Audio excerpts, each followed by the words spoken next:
Evening, how are you all of you. Video की शुरुआत आज मैं एक क्वेश्चन से करना चाहूंगा। बहुत सारे लोग सेल्स के प्रोफेशन में हैं। क्या आप एक सक्सेसफुल सेल्समैन हैं, सेल्स पर्सन हैं, या फिर सेल्स करना आपको एक डिफिकल्ट टास्क लगता है? एक स्टेज पे आके आपको एक सैचुरेशन पॉइंट आ जाता है जहां पर आपको लगता है ये प्रोफेशन शायद अब हमारे लिए नहीं है। तो ऐसा क्यों होता है? और सेल्स को आप क्या समझते हैं? एक प्रोसेस समझते हैं, एक आर्ट समझते हैं, या फिर आप उसको खाली एक फिगर्स के रूप में लेते हैं? आज का ये वीडियो मैं डेडिकेट करना चाहूंगा अपने सारे प्रोफेशनल जितने भी सेल्स पीपल हैं, जो कि सेल्स के प्रोफेशन में है, चाहे वो एग्जीक्यूटिव लेवल पे है या मैनेजर, टॉप मैनेजर लेवल पे हैं। तो अपने एक्सपीरियंस को कुछ इनपुट्स के थ्रू मैं आप सबके सामने रखना चाहूंगा। तो नमस्कार दोस्तों, मेरा नाम है Lalit. Welcome to my channel global trade maestro. और जो चैनल पे नए आए हैं उनसे रिक्वेस्ट करूंगा चैनल को इमीडिएटली सब्सक्राइब करिए, हिट द बेल आइकन। और जो चैनल पे जुड़े हुए हैं, बने हुए हैं, उनसे रिक्वेस्ट करूंगा वीडियो को लास्ट तक देखिएगा और पूरी की पूरी इंफॉर्मेशन को, नॉलेज को ग्रैब करने की कोशिश कीजिएगा, क्योंकि ये बहुत इंफॉर्मेटिव वीडियो है। हम बात कर रहे थे सेल्स के बारे में। सेल्स क्या है बेसिकली, इसको समझना बहुत जरूरी है। क्या ये फिगर है? क्या एक प्रोसेस है? जी नहीं, ये एक रिजेक्शन बिजनेस है।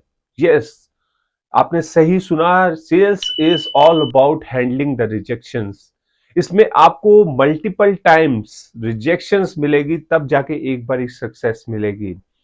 बहुत सारे लोग गिव अप कर देते हैं जब उनको मल्टीपल रिजेक्शंस मिलती हैं।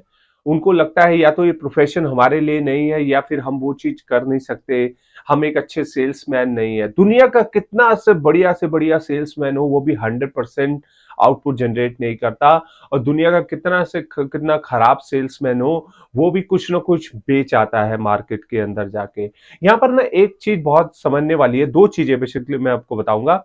सबसे पहले तो मार्केट को समझना बहुत जरूरी है। आपको ना मार्केट का एनालिसिस करना आना चाहिए। आप किसी भी प्रोडक्ट को बेच रहे हैं, सर्विस को बेच रहे हैं, कुछ कम्युनिटी को, सेगमेंट को आप टैप करने की कोशिश करें, चाहे आप ग्लोबल भी बिजनेस एक्सपेंड करना चाह रहे हैं। अगर हम इंटरनेशनल ट्रेड की बात कर रहे हैं, मान लीजिए आप किसी कंट्री के अंदर पेनिट्रेट करना चाह रहे हैं, तो आपका प्रोडक्ट किस कैटेगरी का है, किस कम्युनिटी के लिए है, या वो जनरलाइज प्रोडक्ट है, सभी लोग यूज कर सकते हैं, या फिर आपका नीश प्रोडक्ट है, कुछ नीश सेगमेंट्स के लिए है, कम्युनिटीज के लिए है। तो आपको सबसे पहले एक रिसर्च करनी है, एक नीड एनालिसिस करना बहुत जरूरी है कि जो प्रोडक्ट आप बना रहे हो, क्या मार्केट में ऐसे सिमिलर प्रोडक्ट्स ऑलरेडी अवेलेबल हैं कि नहीं है। और अगर अवेलेबल है तो आपको किस चीज से उनका कंपटीशन है, प्राइसिंग पे कंपटीशन है, क्वालिटी पे कंपटीशन है, डिलीवरीज पे कंपटीशन है, या फिर जो मटेरियल यूज कर रहे हैं वहां पर आप अपनी यूएसपी जनरेट कर सकते हैं। तो मतलब कहां पर आप अपने प्रोडक्ट को स्टैंड आउट कर सकते हैं मार्केट में यूनिकली, वो देखना जरूरी है। बहुत दफा बहुत सारी कंपनीज ऐसी भी होती हैं, low level to top level की, वो लोग अच्छे से नीड एनालिसिस नहीं कर पाती, मार्केट को स्टडी नहीं कर पाती, और प्रोडक्ट ले आती हैं जस्ट एक्सटेंशन ऑफ प्रोडक्ट मानते हुए कि हमारा एक ब्रांड सक्सेसफुल हो चुका है मार्केट के अंदर। अगर हम दूसरा कोई और ब्रांड, मतलब एक्सटेंशन ऑफ प्रोडक्ट लाइन इसको बोलते हैं एग्जैक्टली वर्ड। जैसे एग्जांपल के तौर पे मैं आपको बताऊंगा, कोलगेट जब आया था टूथपेस्ट में सक्सेसफुल है, आज भी नंबर 1 है, ठीक है।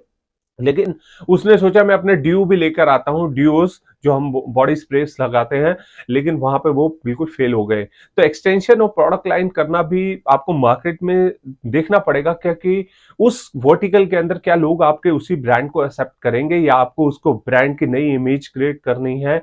वो सब चीजें देखने वाली हैं। तो नीड एनालिसिस करने से आपको ये पता चलता है कि बायर मांग क्या रहा है, आपका कस्टमर मांग क्या रहा है, और आप बना क्या रहे हैं। वो क्या कुछ रहा है, आप समझ कुछ रहे हैं। तो ये जो गैप एनालिसिस है वो आपको करना जरूरी है। दूसरी चीज, एक फोमो इफेक्ट क्रिएट करिए। आपके प्रोडक्ट के क्या बेनिफिट्स हैं, क्या यूएसपीज है, वो तो आपको बताना ही है, लेकिन उस पर ज्यादा ना फोकस करके उस प्रोडक्ट को अगर नहीं लेता बायर, तो कौन सी ऐसी उसकी बर्निंग प्रॉब्लम्स है जो अनसॉल्व रह जाएंगी। और वो एक एक आपको वाव फैक्टर कह लो, डिलाइट फैक्टर कह लो, या फिर एक फेयर फैक्टर उसके माइंड में जनरेट करना पड़ेगा। तो हम बात कर रहे थे सेल्स में रिजेक्शंस की। ये एक कॉन्सेप्ट पे चलता है कि जितना ज्यादा आप इसमें, the more efforts you put in to make to take actions, the more chances of your rejections. जितना ज्यादा आप इसमें अपने एफर्ट डालेंगे, चांसेस उतने ही रिजेक्शंस के बढ़ेंगे, लेकिन पैरेलली आपके सक्सेस के चांसेस भी बढ़ते जाएंगे। मिडवे में आप छोड़ देंगे। इसमें ना एक patience, there is a keyword, कि इसमें एक और कीवर्ड है पेशेंस का, धैर्य रखना। मतलब लोग लास्ट कहते हैं ना, द लास्ट की कैन वर्क, तो कैन कैन जनरेट वंडर्स। तो वही चीज है सेल्स के प्रोफेशन में। आपको नहीं पता आपके कौन सी लास्ट की वहां पे लग के आपके लिए ह्यूज सेल्स जनरेट कर सकती है। मैं एक कॉन्सेप्ट के बारे में आज यहां पर जरूर बात करूंगा जो कि यूनिवर्सली एक्सेप्टेड है, प्रूवन है, और चाहे सेल्स की सभी टेक्निक्स भी फेल हो जाए, लेकिन ये टेक्निक मेरे को नहीं लगता कभी फेल होने वाली है। जी हाँ, मैं बात कर रहा हूं लॉ ऑफ एवरेजेस की। क्या होता है लॉ ऑफ एवरेजेस? मैं इसको एक एग्जांपल के थ्रू सिंप्लीफाइड वे में बस समझाऊंगा आपको कि लॉ ऑफ एवरेजेस क्या होता है। कि बेसिकली जीरो सम गेम बोल सकते हैं। कि आपने पॉकर देखा होगा, चेस देखा होगा, ये सब जो गेम्स होते हैं, इसमें क्या होता है, कोई न्यू वेल्थ जनरेट नहीं होती। एक आदमी लूज करता है तो दूसरा गेन करता है, तो इसे जीरो सम गेम। तो ऐसे ही लॉ ऑफ एवरेजेस में क्या होता है कि जितनी बार आप एफर्ट्स करेंगे उतनी बार आप बेटर होते जाएंगे। इसको एग्जांपल के तौर पे समझते हैं। मान लीजिए मैं एक सेल्समैन हूं और मुझे एक कंपनी एक प्रोडक्ट देती है, एक one set of pen, a pair of pen, और मुझे कहती है आपको डेली के 10 कस्टमर टैप करने हैं, 10 आपको कस्टमर्स के पास जाना है, चाहे वो कॉर्पोरेट हाउसेस हों, चाहे वो आपके house hold customer, retail customers हों, आपको उनके पास जाना है और इस प्रोडक्ट को आपको सेल करना है। तो मैं मार्केट में उतरता हूं, मैं 10 डोर्स को, 10 कॉर्पोरेट हाउसेस को बैंग करता हूं, मतलब उनको नॉक करता हूं, उनसे अपॉइंटमेंट लेता हूं, उनसे मिलने की कोशिश करता हूं, और ओवर द फोन, ईमेल, और आजकल तो डिजिटलाइज वर्ल्ड है, there are hundreds of means. और मान लीजिए 10 में से आ, 4 ऐसे होते हैं जो मुझे कोई रिस्पॉन्ड ही नहीं करते हैं। Similar product line, similar industry के लोगों को टैप करने की कोशिश करता हूं, लेकिन 4 मुझे कोई रिस्पॉन्स ही नहीं देते, मेरे फोन को उठाते सारी बैंग कर देते हैं, डिस्कनेक्ट कर देते हैं। लेकिन जो 6 होते हैं उनको फिर मैं और रिगुलसली फॉलो अप करूंगा और रिगुलसली टैप करने की कोशिश करूंगा। मान लीजिए उस 6 में से 4 लोग एग्री हो जाते हैं कि उनसे मैं आऊं, मीटिंग करूं, उनको प्रेजेंटेशन दूं। जब मैं उन 4 लोगों को अपनी प्रेजेंटेशन देने जाऊंगा, यहां पर चांसेस ये है कि उनमें से मान लीजिए खाली 2 या 1, मैं 2 को एज्यूम करता हूं, 2 लोग ही एग्री होते हैं मेरे उस प्रोडक्ट को बाय करने के लिए जी। अब वो दो, मान लीजिए उस प्रोडक्ट की कीमत, जो एक पेयर ऑफ जो पेन का सेट है उसकी कीमत फॉर एग्जांपल मैं यहाँ पर 100 रुपीज एज्यूम कर लेता हूँ, तो 2 लोगों ने खरीदा मेरे पेन को, तो मतलब मेरी डेली की जो सेल्स जनरेट हो रही है वो 200 रुपए जनरेट हो रही है। अब बहुत सारे लोग ये सोचेंगे यार, 10 प्रोस्पेक्ट्स को आपने 10 लीड्स पे काम किया और खाली आप 2 लीड्स को कन्वर्ट करके आए, मतलब 20% आपने जो कन्वर्जन रेट है आपका खाली 20% है, और 200 रुपए की आपने डेली की सेल्स जनरेट करी है। तो ये तो मतलब you are not growing up, मतलब इसमें आप कहां तक जाएंगे, और आप लगता नहीं कि आप बहुत अच्छी सेल कर रहे हैं। जी नहीं, आप बिल्कुल गलत कर रहे हैं। यहां पर थ्योरी अप्लाई होनी शुरू हो जाएगी लॉ ऑफ एवरेजेस की। कैसे अप्लाई होगी ये मैं आपको समझाऊंगा। कि अगर आप इसको इस तरीके से, मेरी 8 रिजेक्शंस ना लेते हुए अगर आप इसको ऐसे एज्यूम करेंगे, जो 8 थी वो मेरी लर्निंग थी और 2 मेरे सक्सेसफुल अटेम्प्ट्स थी जिनमें मैं सक्सेस ले पाया, और 10 को में से मैंने 200 रुपए की सेल जनरेट करी, मतलब हर एक अटेम्प्ट पे मैंने 20 रुपए कमाए हैं। मतलब आप जो मैंने 10 200 डिवाइडेड बाय 10 करेंगे तो हर एक अटेम्प्ट पे मेरा कुछ ना कुछ रेवेन्यू जनरेट हुआ है। तो अगर इस तरीके से आप समझेंगे तो आप एक मोटिवेट होंगे, आपकी एक पॉजिटिव माइंडसेट बनेगी, और आप सेल्स के अंदर और एग्रेसिवली काम करेंगे और फोकसली काम करेंगे। आप इससे डिस्करेज नहीं होंगे। अब ये कैसे वर्क करता है लॉ ऑफ एवरेजेस? मैं नेक्स्ट डे फिर जाऊंगा, 10 लोगों को फिर टैप करूंगा। मान लीजिए आज भी वही मेरे को 4 लोग मेरे को नहीं एक्सेप्ट करते, मेरे फोन कॉल्स को नहीं लेते या मुझे कोई इंपॉर्टेंस नहीं देते, 6 लोगों ने मेरी प्रेजेंटेशन सुनने के लिए एग्री किया, और इस दफा चांसेस हो सकते हैं कि 6 में से 3 लोग मेरे प्रोडक्ट को बाय कर ले। तो डे बाय डे इंप्रूवमेंट आनी शुरू हो जाएगी। That is called law of averages. आप जितनी बारी और उसी हिसाब से जो मेरी फेलियर्स थे, जो मेरे मतलब अनसक्सेसफुल, मैं इसको फेलियर नहीं मानूंगा, अनसक्सेसफुल अटेम्प्ट्स थे, उनको वहां पर भी मेरा overall revenue, average revenue generate हो रहा है। तो आप एक टाइम आएगा तो आप 90% पे पहुंच जाएंगे। Here it works law of averages. लेकिन यहाँ पर कुछ पॉइंट्स बहुत इंपॉर्टेंट है कि आपको कंटिन्यूअसली एफर्ट देना बहुत जरूरी है। आप गिव अप नहीं करिए सेल्स के प्रोफेशन में।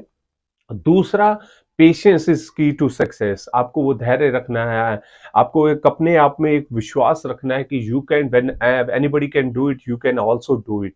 तो ये बहुत इंपॉर्टेंट है। मैं आपको एग्जाम्पल के थ्रू समझाऊं तो सबसे पहला मैं एग्जाम्पल तो थॉमस एल्वा एडिसन का दे सकता हूं, जिन्होंने सबसे पहले बल्ब का इन्वेंशन किया, आविष्कार किया। आपको पता है उन्होंने 2000 तरह के मटेरियल्स को यूज किया, तब जाके एक राइट फिलामेंट उनको मिला, जिनसे उनको लगा कि ये बल्ब बन सकता है। तो वो 2000 टाइम्स उनका फेलियर नहीं था। वो उन्होंने ऐसे एज्यूम किया, वो 2000 जो मटेरियल थे, जो आइटम्स थे, जिनको उन्होंने बल्ब बनाने के लिए as a raw material use करने की कोशिश की थी, वो नहीं लग सकते, उनको ये पता चला। और फाइन 10,000 अटेम्प्ट्स, जी हाँ 10,000 अटेम्प्ट्स। आदमी 1, 2, 5, 100 अटेम्प्ट्स में ही गिव अप कर देता है और कहता देता है ये मेरे बस की बात नहीं है। लेकिन उन्होंने 10,000 अटेम्प्ट्स किए, तब जाके फाइनली हमको एक हैलोजन बल्ब मिला था, जहां लाइटनिंग हुई थी। एक और एग्जांपल ले सकते हैं सैंडर्स का, जो केएफसी के ऑनर थे। 65 इयर्स की एज में उन्होंने ये अपना बिजनेस स्टार्ट किया। 1009 दफा उनकी ये चिकन की रेसिपी रिजेक्ट हुई, तो फाइनली एक बारी उनको सक्सेस मिली।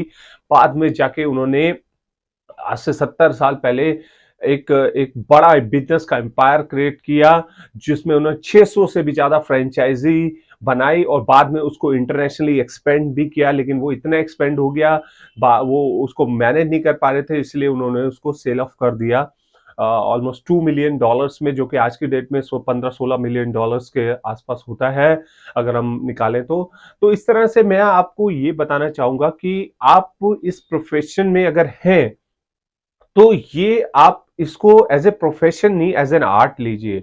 आप रिजेक्शंस को हैंडल करना सीखिए। लाइफ में बहुत जगह प्रोफेशनल स्टेज पे, प्रोफेशनल स्टेज पे आपको बहुत सेटबैक्स मिलेंगे, बहुत रिजेक्शंस मिलेगी। ये जो जर्नी है, चाहे आप एक सैलरीड एम्प्लॉय है या सोलोप्रेन्योर है, एंटरप्रेन्योर है, वॉन्टरप्रेन्योर है, कुछ भी है, आप कुछ बनना चाहते हैं, तो ये जर्नी जो है ना बड़ी जिगजैग है। ये is not a smooth ride, जैसे दिखता है वैसे नहीं है। 100 times you will fall and 1000 time you need to rise up. तो ये था आज का वीडियो। होप आपको लॉ ऑफ एवरेजेस अच्छे से समझ में आया होगा।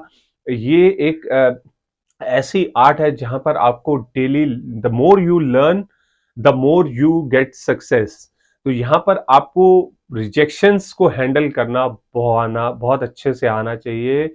और रिजेक्शंस, वो जो रिजेक्ट कर रहा है ना, वो आपको नहीं रिजेक्ट कर रहा, वो उस प्रोडक्ट को रिजेक्ट कर रहा है, उस सर्विस को रिजेक्ट कर रहा है। उसके कई कारण हो सकते हैं। मे बी अभी उसको उस प्रोडक्ट की रिक्वायरमेंट नहीं है, मे बी वो जो सिमिलर प्रोडक्ट यूज कर रहा है उससे वो सेटिस्फाइड है।